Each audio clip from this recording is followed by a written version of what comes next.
Hello everybody, it's Sam here and thank you for watching. Today I'm going to show you how to put together the new 6x6 shutter blind card. So you get your 8 dies here, everything you need to be able to make the card. This has been launched with the Christmas stamps, but you can use this with anything that you have. So it's an all year round die set. I'm teaming it with the Santa Claus stamp and die set here. I'm using my new Christmas backgrounds paper pad. Some of you might recognise a few of these images here because they've actually been done before in my Papercraft Society box, but we've just shrunk them down and we've added a few more in there as well. You get 4 of 6 designs, 8x8, 170 GSM. I'm going to be using the Ho Ho Ho today. And then I'm also using my new Christmas fun sentiments. I love this one. There's something for everybody there, and there's some really funny ones. And I think, did I decide which one?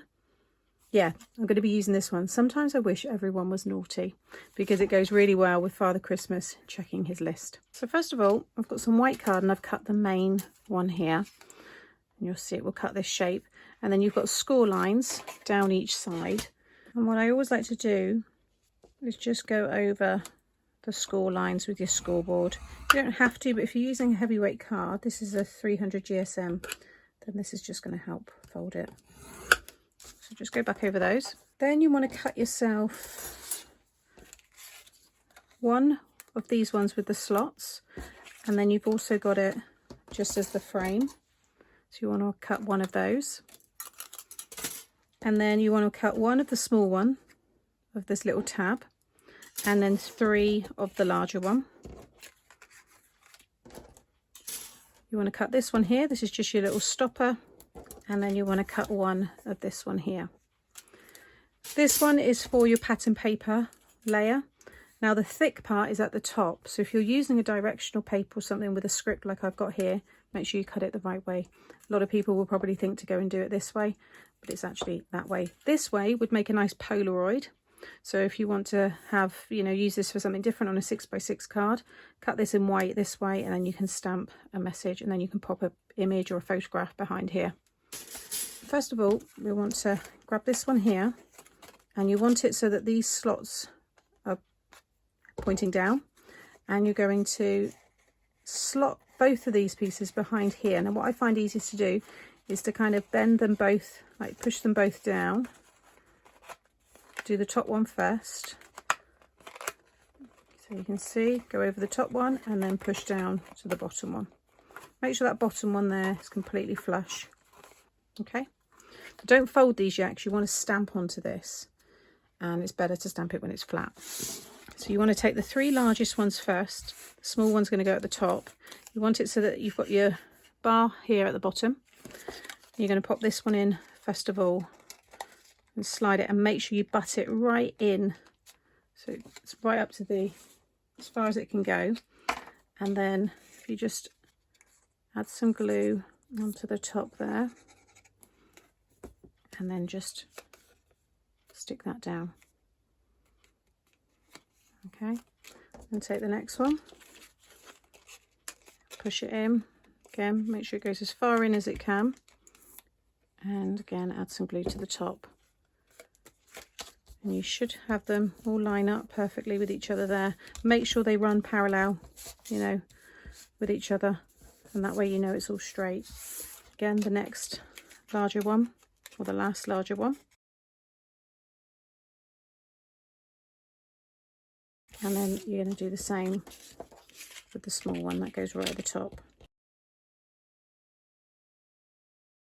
Next you want to add glue all over the back.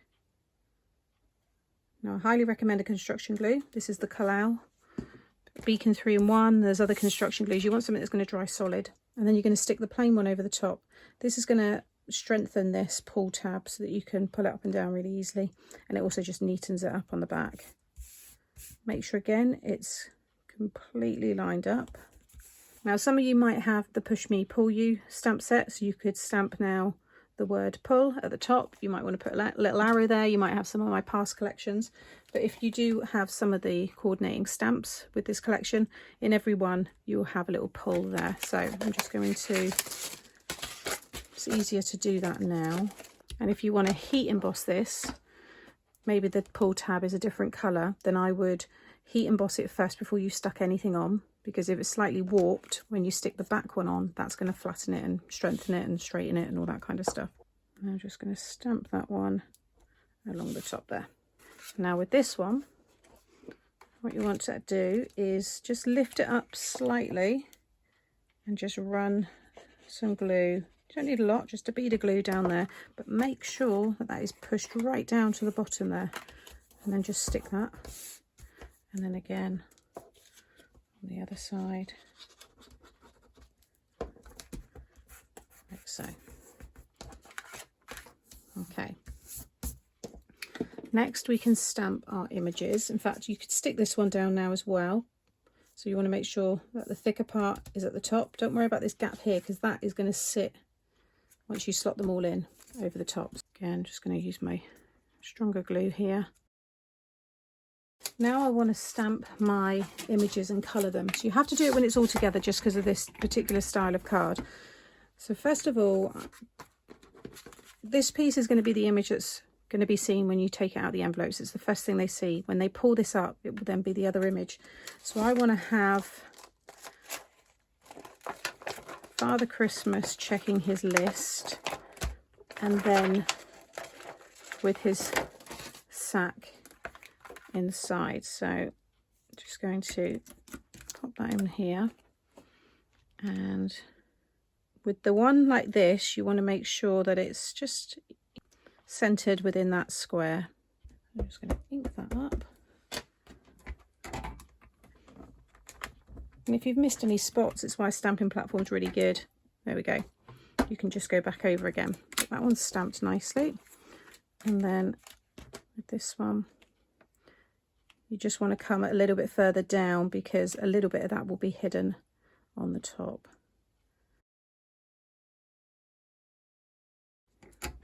Looks good. One more there, I think. Maybe a little bit. You can sometimes see where there's still ink on your stamp. Yeah, no, that's fine.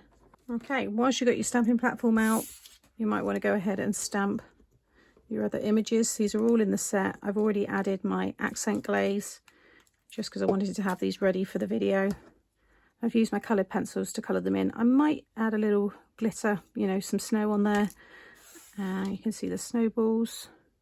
How nice it looks with the gloss over the top. And then I've just got the little presents there, and that's going to be to decorate all around the frame.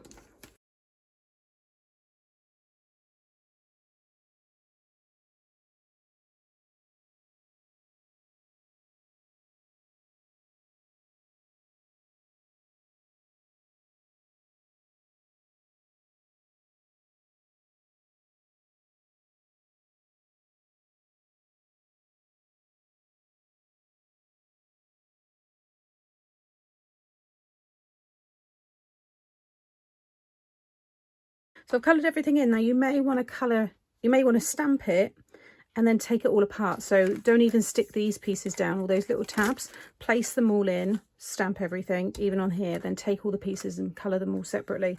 But I just colour it like that, I find it fine. And also I just used a little poker tool just to lift it up, or something, even a ruler, just to colour under a little bit if you need to, if it's a bit easier. But that's both of them there. I think they look really nice. And then a little tip, again, you might want to do this before you put it all together, but if you've got a little pickup tool like this is my little wax pickup tool, but if you've got any candles that have, you know, finished, keep the wax at the bottom, because it's always good to smooth the edges. If you've got any kind of kinetic cards or any kind of sliders and stuff, this can be quite good. And just rub it along the top. This is just going to help in case there was any kind of bits on there. And sometimes when you die cut, you might get just little bits of cardstock that sometimes are still attached on the sides. You can just rub over them. This is a little eraser, or you can use, sorry, this one's the glue eraser. But just go over the edges there just to make sure they're all okay. So what you want to do next is each one of these, so ignore this piece, just these 4 tabs. They're going to go in each of these 4 sections. So 1, 2, 3, 4. Get the first one in, but just slightly. See, I can just, oh, hang on, I can just see it there. Okay, so I can already see it's going to slide up and down, but I don't want it to go all the way down yet. I'm just going to keep it about there. And then if you fold this back and clip it into the next one, fold it back again, clip it into the next one above that. Takes a little bit of practice, and then the last one, but just do that and you can see there, can you see each one starting to come through, and then I just need to line it back up again. Once you've got one in, you can then just turn it over, there you go, and it will all of a sudden it will just go like so. There we go. There we go, it's in.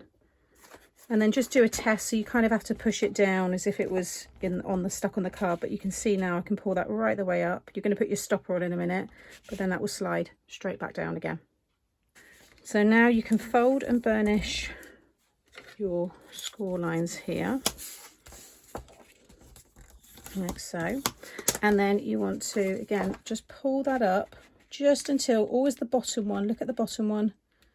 And once that's disappeared, flip it over, and then this stopper you're going to attach. So just pop a little bead of glue, and you want this to just run, like butt it right up to the top of that piece there. But don't have it glued right up to this, just on the ends there. You want that to be able to move, see? You want it to move nice and freely. Now I've got a top folding 6x6 card blank. You can have this on a side fold, you can have it on an easel. It's entirely up to you. But you see how that will fit nicely into there. So I'm going to use my liquid glue. So this is your last chance to check everything. Make sure you're happy that it works. Because once you've stuck it down, that's it. Okay, and now I'm going to finish it off with my decoration and my sentiment. Now when you stick anything down, you can stick it on foam, but make sure nothing sticks on here. It can overlap into that area, but nothing goes on the mechanism. So I'm going to have this one, I'm going to pop some foam like on that bit there, so it's just off the side. That one's going to be up there, then I might have some presents there, and then my sentiment.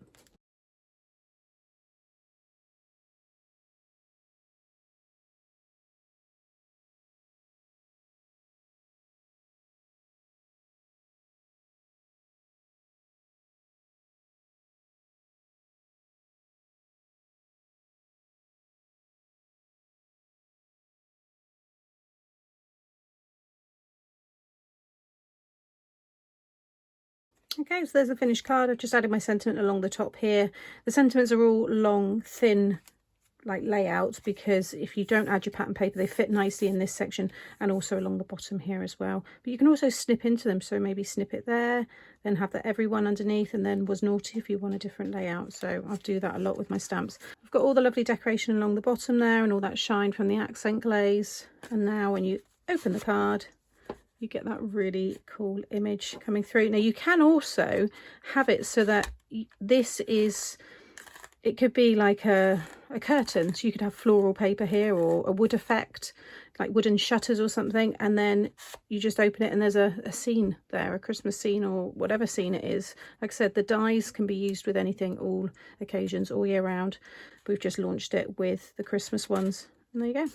You can see there, it all folds flat, and that will fit in a 6x6 envelope. So I hope you've enjoyed this tutorial showing you how to use the 6x6 mechanism. All of the product will be linked below, and I'll be back again soon. Take care. Bye.